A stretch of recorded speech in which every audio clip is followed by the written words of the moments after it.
Everything that irritates us about others can lead us to an understanding of ourselves.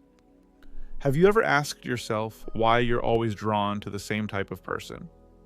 Different face, same energy. Different name, same outcome. At first, it feels like fate, like chemistry. But over time, it starts to feel more like a loop. Carl Jung had a name for this: the unconscious. And his hard truth is this: until you become aware of what's driving your patterns, you don't really choose who you're attracted to. Your unconscious does. We think attraction is a spark, a gut feeling. But Jung believed that our attraction is deeply tied to what's unresolved in us, especially the parts we don't want to look at. This is where the concept of the shadow comes in. The shadow is everything about yourself that you've rejected, denied, or buried. And here's the twist: you're not just repelled by your shadow. Sometimes you're attracted to it when you see it in others. We meet ourselves time and again in 1,000 disguises on the path of life. If you're always falling for people who are emotionally unavailable, if your relationships always seem to follow the same painful script, Jung would say, that's not an accident. That's your unconscious trying to resolve something. It's not about the other person. It's about the part of you that still believes that love has to feel like that. That healing means recreating the wound and finally fixing it. Jung's quote sums this up perfectly. Until you make the unconscious conscious, it will direct your life and you will call it fate.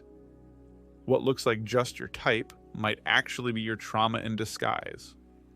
Your past showing up in new clothes. Your shadow asking to be integrated, not repeated.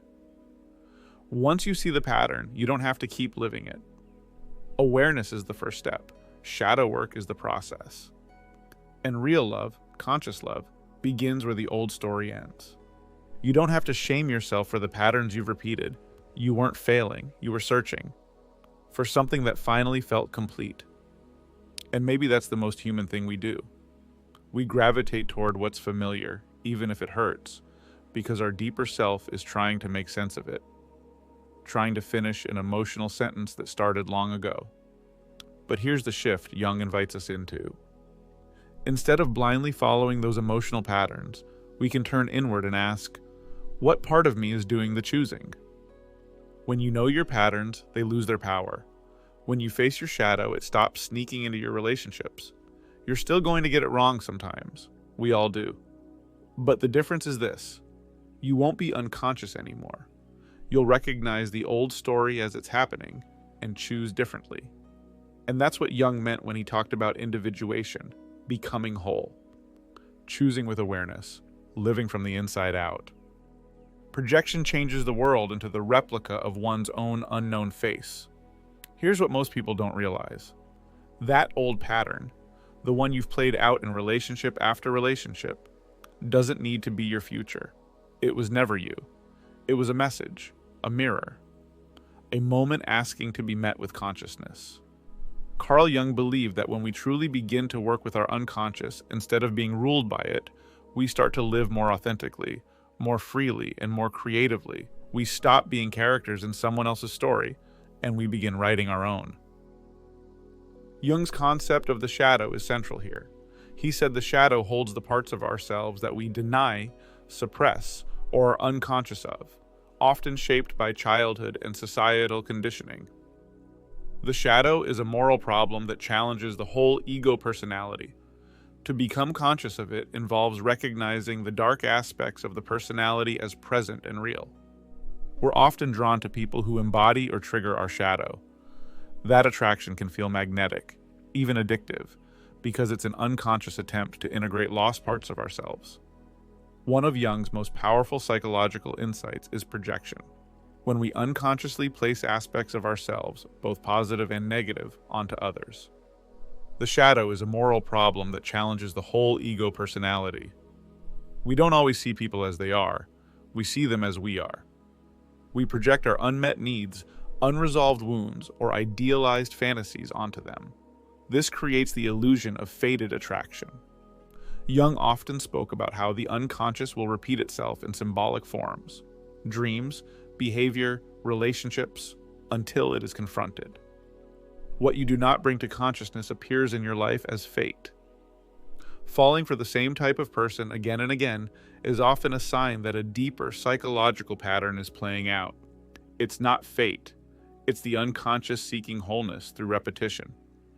Jung introduced the idea of the anima, inner feminine in men, and animus, inner masculine in women, unconscious gendered archetypes that influence our attraction and relationships. The meeting of two personalities is like the contact of two chemical substances. If there is any reaction, both are transformed. Attraction is not just about the other person, it's a symbolic encounter with our own inner world. True transformation comes not from changing the partner, but from integrating the parts of ourselves they awaken. The goal of Jungian psychology is individuation, becoming a whole, integrated person by making the unconscious conscious. He says you're not really attracted to them. You're attracted to unfinished psychological business. Until that's brought to light, your unconscious will keep seeking it out in others. The wrong people don't just wound us, they transform us. They force us to look into the mirror of our own hidden selves. They reveal the wounds we tried to bury. They show us, brutally, painfully, what parts of ourselves are still bleeding. And when we resist this reflection, we suffer. We repeat the pattern. We stay stuck. But when we face it, really face it, something inside us begins to shift. Now, I want to share some of the most powerful Carl Jung quotes that perfectly connect to this topic. Until you make the unconscious conscious, it will direct your life, and you will call it fate. Everything that irritates us about others can lead us to an understanding of ourselves. The meeting of two personalities is like the contact of two chemical substances. If there is any reaction, both are transformed.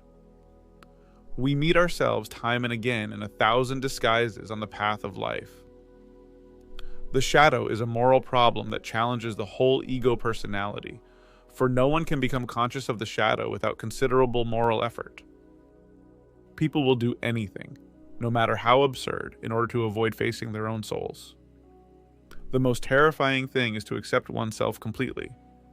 There is no coming to consciousness without pain. The privilege of a lifetime is to become who you truly are. Loneliness does not come from having no people around you, but from being unable to communicate the things that seem important to oneself. The shoe that fits one person pinches another. There is no recipe for living that suits all cases. Your visions will become clear only when you can look into your own heart. Who looks outside dreams. Who looks inside awakes. Thank you for taking the time to explore these ideas with me. If this video resonated with you, don't forget to subscribe to the channel for more explorations into life's deepest questions. Until next time.